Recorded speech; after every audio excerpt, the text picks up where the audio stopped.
Hello everyone, I am Peter Krees and you're listening to Into the Void, a show where I dedicate myself to finding out the who, what, when, where, and hows in a world full of whys. Today I'm joined over the phone by a guest of the show, Morgan Hess from Bucks County, Pennsylvania, who has a harrowing story to tell about a close encounter of the third kind he experienced about, 19 years ago. So why don't we just bring him right on. Morgan, you there? Yeah, hi Peter. Morgan, how are you doing today? I'm doing pretty good. How about yourself? I'm doing fantastic. I just want to thank you for taking time out of your schedule to come on and tell us your story. So why don't we just hop right in here and just start from the beginning. So how did this story play out? What were the events leading up to what culminated in a close encounter with these entities? Sure, Peter. Like you said, this happened about 20 years ago, to the best of my memory. I believe I was around 9 or 10 years old at the time. Okay. Like you said, living in it happened in Bucks County, Pennsylvania, which is just a middle of nowhere kind of nothing farm town. Farm country, yeah. Farm country, Pennsylvania. I lived on a farm with my father, uncle, and my little sister at the time. Now, did they all experience these things with you, like along the way, or? They did. We each had somewhat different experiences. Okay.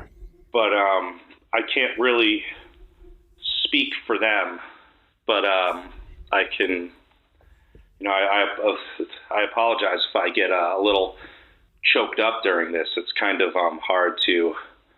Take your time, just tell the story as it happened. Yeah. Yeah, so like I said, lived in Bucks County, Pennsylvania. There's nothing going on in a farmland. Like the biggest thing there is to do in the town, is basically go to the local pizza place downtown and play an arcade game or something. That's the typical small town kind of feel to it. Gotcha. So I remember hearing some noises with me and my little sister and waking up in the middle of the night and going outside to our cornfield and kind of looking around. The dogs were acting very strange, which was partially what woke us up. And I remember being out there and looking around, but not really sure why I was there. I was sort of in a mental fog, if that kind of almost like you were drawn. Yes. To go out there. Yes, and I don't really remember snapping back to being completely in the present until my father and uncle also woke up and found my sister and I out in the field. And they brushed it off as just nothing. They thought, some of the local neighborhood or kids were just out messing around and causing trouble. So yeah, something that teenagers would do in a small town, nothing to do. Yeah. Go cause a ruckus. Yeah. Okay. Of course. So we went back to bed, and it wasn't until the next morning when we woke back up that we had found the part of the field where we were in. There was a rather elaborate crop circle. Oh, wow. Really? Yes. And at the time, I didn't even really know what a crop circle was, or, you know, what exactly it happened or what was going on. But so you didn't recognize the high strangeness of what was going on. You just assumed it was what your father told you, just kids messing with your crops, that kind of stuff. Yeah. Okay. He specifically blamed it on this one town boy and some brothers that he thought they had messed around in our crops before, so that was what had happened. And I didn't really understand what was happening until I started seeing it on TV, on the news. So this wasn't just a localized event then? No. This actually, in the beginning, had realized happened in other parts of the country as well, around the same time. And even as time went on, it had been happening in other parts of the world. So it started out, to your knowledge, locally, and then expanded from there to go basically worldwide. Like, yes. Okay. And So what happened next? Where? How did this escalate? So once I started watching it on the news, first of all, my father didn't even want to let us watch TV at the time. He clearly had a better idea of what was going on than we did. And hearing on the news that someone mentioned aliens. Okay. Possibly. So I remember going down to our local bookstore and getting a book about basically generalized about aliens and sort of close encounters. Like a beginner's guide to kind of thing. Yeah, exactly. And I remember the old bookshop owner was trying to claim that it was all just propaganda, and they were trying to sell soda. And you know, he was saying, "I've seen 12 soda commercials since all this news started. They're trying to sell us soda." And you know, that's a conspiracy I could get behind. That was something. As a young child, I didn't really know anything about marketing or things like that. A valid conspiracy. So I bought the book, got home, and started reading it. I basically read it nonstop, since our father really wouldn't let us watch TV anymore. Now, did he not want you to watch TV due to thinking you would become sort of like in a panic of what was going on? He didn't want you to think that it was something more than it was? Because it sounds like to me that he did not believe that this was any sort of extraterrestrial thing. Yeah, he was very skeptic. He actually also he used to be a preacher up until recently. So, and this was just way out of the realm for his belief system. Yes, and having okay. And at the time, I really didn't understand, you know, a whole lot of it, because basically all I knew was that my mother had died, and my father decided he wasn't going to be a preacher anymore. I think he kind of blamed God and was questioning his beliefs, and so a loss of faith kind of thing. Okay. Yeah. So you got the book, you're learning up on it, trying your best to figure out what's going on, even though you don't have access to the news or television, trying to keep up with it. So what happened from there? So from there, as we're reading, you know, we went through all the basic conspiracies and things like that. Me and my sister even made little tinfoil hats that we had put on so the aliens couldn't read our mind. And perfect logic for young children. Yeah. That makes sense. Of course. And I remember taking one of her old baby monitors, thinking it was, you know, somehow an antenna that could pick up on the alien signal, you know, possibly, and really just acting like kids and not knowing exactly what was going on. And then I remember my father and my uncle actually getting really, really scared. And that's when I kind of knew something was more serious or sinister. Because it wasn't too many nights after the fact that my father and uncle had claimed they heard someone outside running around the house, and went out and tried to apprehend them, thinking it was the people who damaged our crops. Yeah. And they ran around the house trying to find them, and according to them, this person moved like I don't even know, like an Olympic athlete of some sorts. Okay, so I mean, I would assume they tried to do everything they could to catch him, run around the house in different directions, and then they just were nowhere. Yeah, they. Okay. Yeah, I remember hearing them swearing outside, and that was the thing. My father, he never swore, so I knew when he swore that there was something. You knew it was a big deal. Yeah, it was something very serious. So that happened again, and at that point, my father let us actually start watching the news again. Okay, so he's come around. Your uncle's come around, and now he feels that you need to be informed of what's going on. I assume Bucks County isn't a major city. I'm sure, people there have their belief systems. They're not really, sharing this news around, I would assume. Yeah, it was a very small town. Everyone had their own theories in the beginning, thinking it was nerds who handmade crop circles, obviously. Yeah. You've seen it all over the world, people doing that. Yep.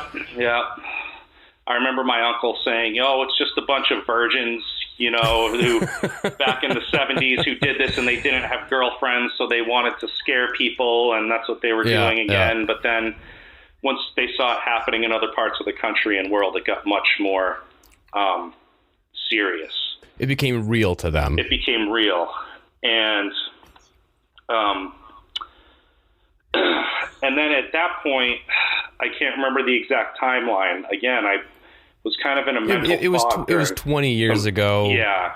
I you don't have to get the timeline. Just, get the details that you think are important out to the world. Because I do feel like people should know that. This is the first time I'm hearing of this, I guess, extraterrestrial encounter in Pennsylvania. Sure. So, just do your best, tell your story, and we'll let all the listeners decide what they think it is. Yeah. So I remember my uncle was watching TV, and someone in Mexico had actually caught one of the aliens on videotape.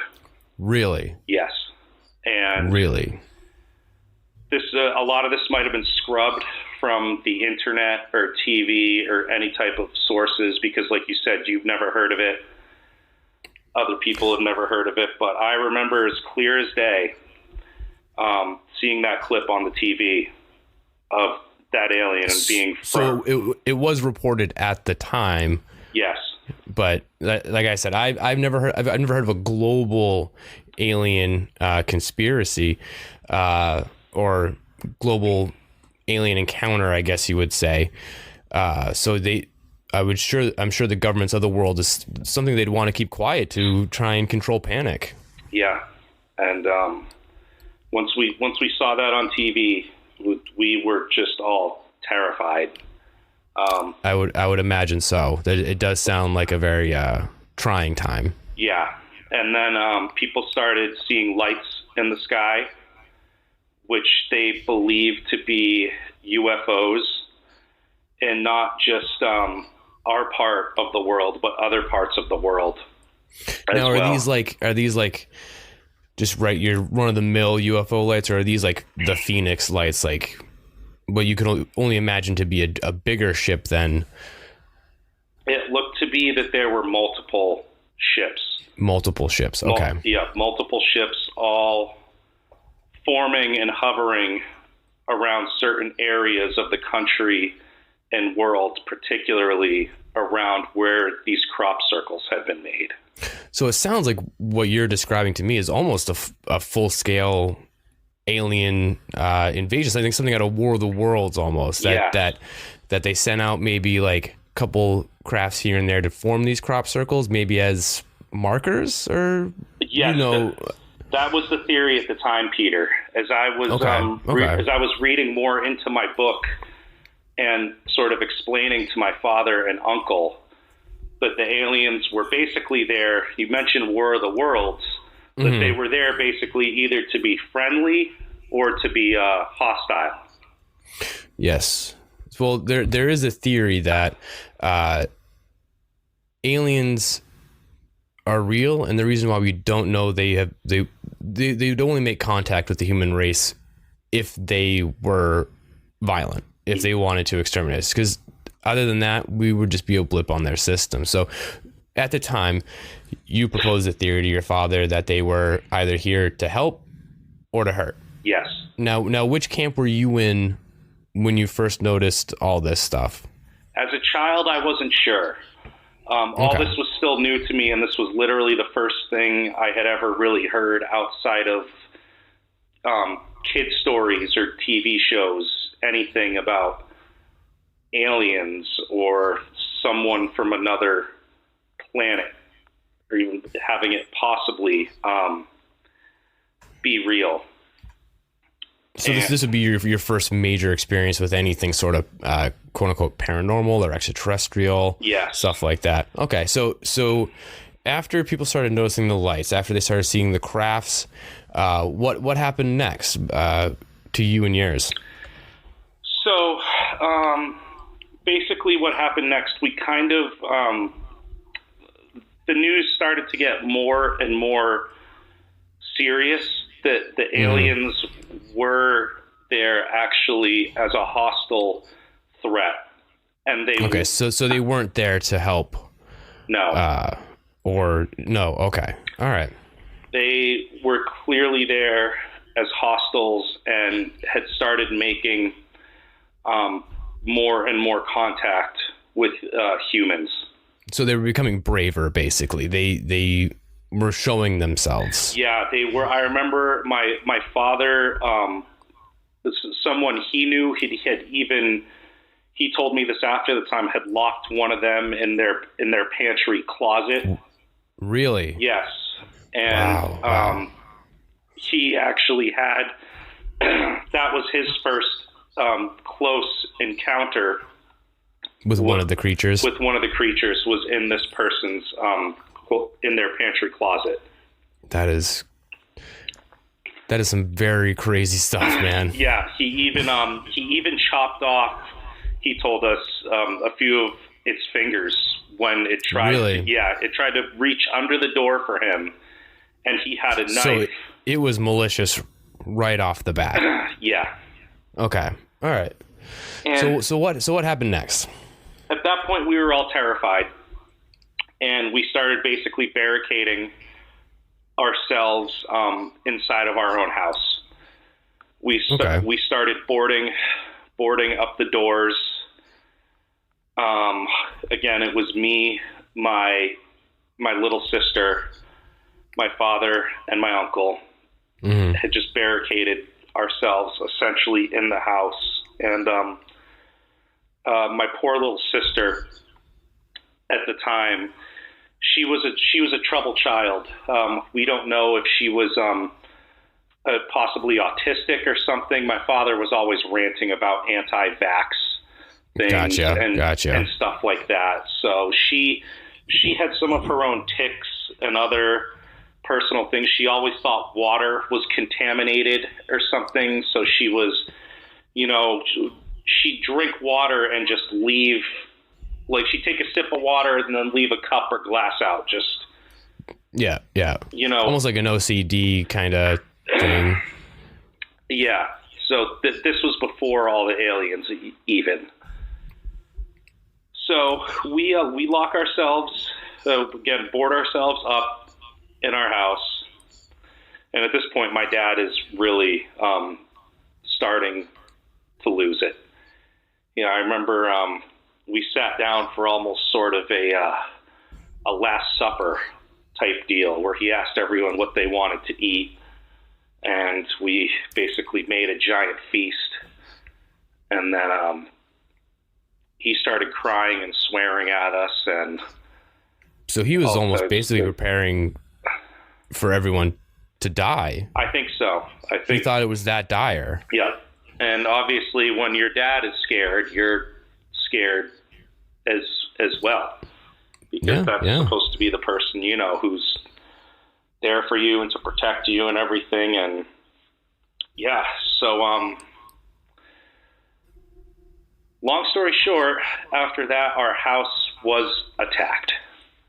Okay. Now attacked, you mean the creatures tried to break in, or they were shooting it? Like what? I don't know how extraterrestrials would attack. So break it down for us.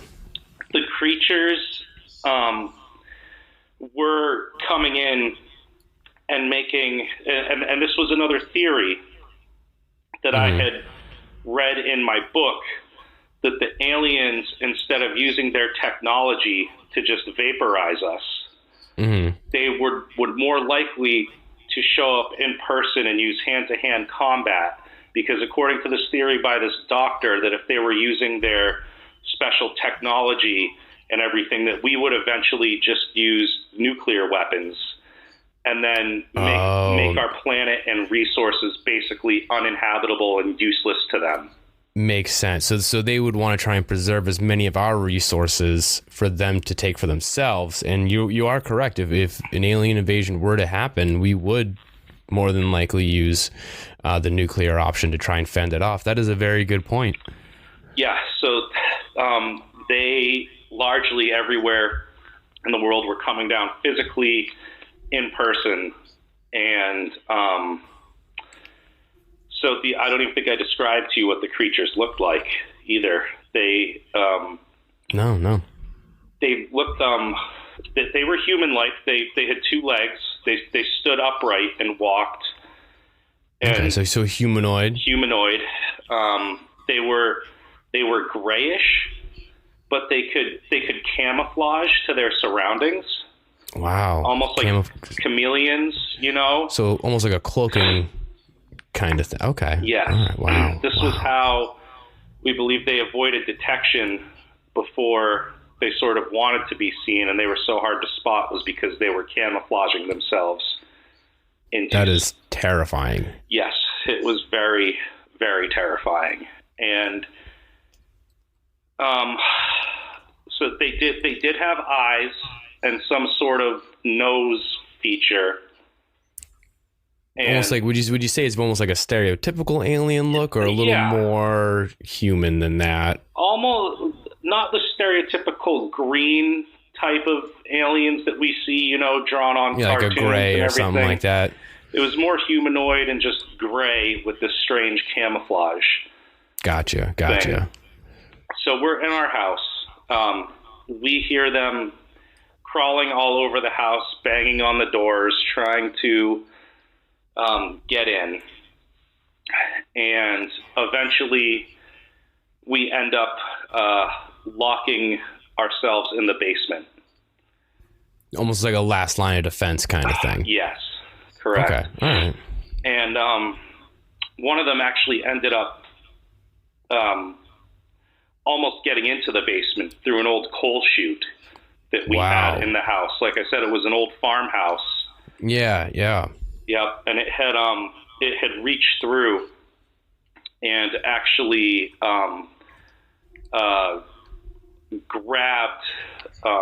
tried to grab me and my sister. Wow, that must have been terrifying for you. I thought I was going to die, Peter. Honestly, I thought that was the end of everything.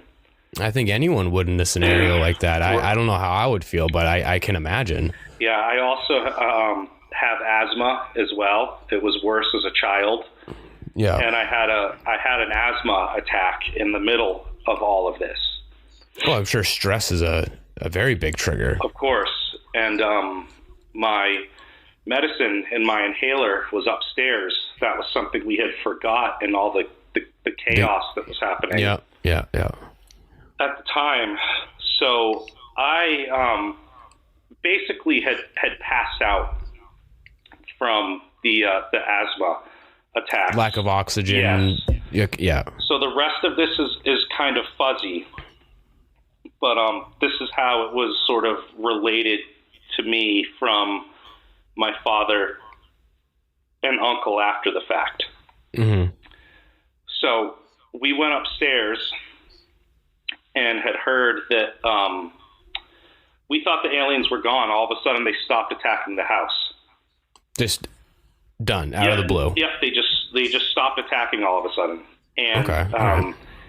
We thought it was all over. The news was back on and working again, mm-hmm. and it had been said on the news that some small villages, I believe, somewhere in the Middle East, had found a very primitive way to defeat the aliens. Okay. But they didn't know exactly what that was yet. No specificities, just okay. Just that, they had found some way to defeat them, and we were back upstairs thinking, it was all over. That it was safe to go, yeah. And it was safe, and I was still in the middle of my asthma attack and being in and out of consciousness. Mm-hmm. But apparently, when my family went to go in the other room, I believe to grab some of my medicine and an EpiPen, there was still an alien left in the house. Really? And it had actually grabbed me and was holding on to me and holding me hostage. Now, why do you think this alien stayed behind? Was it trapped in the house somehow? Or maybe it just, you came up a little too early before he could retreat? We think it possibly could have been trapped in the house. But the other theory was that this thing had a personal vendetta against my father. Because it actually, remember how I told you my father had found one in a pantry in the beginning? Yeah. And had chopped off its fingers? Yeah. This alien was also missing fingers. Really? So you're saying that this alien somehow remembered your family? Yes. And was able to track down your father? I assume it'd be easy for an alien to figure out where you live, but that is some crazy stuff, man. So the alien came to your house. You figured it was safe. Go upstairs. It grabs you. Yep. Now what? It grabs me, and then it had a sort of spike come out of its arm. Okay, like Baraka from Mortal Kombat. Yeah, exactly. And it was clearly using me as a hostage. It had taken me hostage and was holding the spike up to my face. And my uncle used to be a minor league baseball player who almost made it to the pros. Okay. And he happened to have one of his championship bats hanging on the wall. And at that point, my father just told my uncle to basically just go and attack the alien. Yeah. And my uncle just took that bat, and the alien supposedly realized he was hostile, and he had sprayed some fumes out of its wrist bone thing. Really? So the aliens have their own form of, I guess, weaponry, but it's like a bioweapon attached to them. That is, wow. They believe it was some type of poison gas. And the craziest thing is that, and it sprayed me while I was unconscious with this gas. Yeah. So I assume your family just assumed that's it. He's done. Yes. So they just went and started attacking him. And it dropped me, and my uncle and my father rushed both me and my sister outside while my uncle actually fought this alien with a baseball bat. Really? Yes. With a baseball bat? With a baseball. Your uncle sounds like a very brave man. He absolutely is. I will love my Uncle Merrill till the day I die. And the crazy thing was, do you remember how I told you that my sister was kind of possibly maybe autistic or somewhere on the spectrum, and thought there was some poison on the water? Yeah. And there had been water glasses left all around the house. And some of it splashed onto the alien. Okay. And it actually burned it. Really? So that was when we realized they were possibly hydrophobic, or basically water was almost like acid to them. So okay. my uncle just started taking his bat and smashing all these glasses and throwing water at the alien and burning it, and eventually just ended up killing it. And the only reason they think that I survived this whatever gas it had tried to put into my body was because of my asthma attack. Oh, they believed closed airway. Yep, they believed that my lungs were closed while it had tried to poison me, and none of the poison got in. And then I remember coming to and asking my family what had happened. Mm-hmm. And that was that last part of the story there was basically everything that I was told after the fact, since I had been partially unconscious from my asthma attack. Wow, Morgan, that is a harrowing story. You know, I applaud your bravery coming on here and tell the story. I assume this isn't something, again, like I said, I have never heard of this scenario happening. So I assume the governments of the world are trying to, keep it quiet, cover it up the best way, scrubbing internet and newspapers, all that stuff. So I want to thank you for your bravery calling in today to tell us this story, because, man, that is wild. Thank you so much, Peter, for letting me tell you. Like I said, it was hard, and there was so many random connections that had happened. It almost renewed my father's faith in religion again after the fact. Well, and I'm happy to hear that you and your family are doing good now. I hope you were able to put this behind you and lead a relatively normal life after this.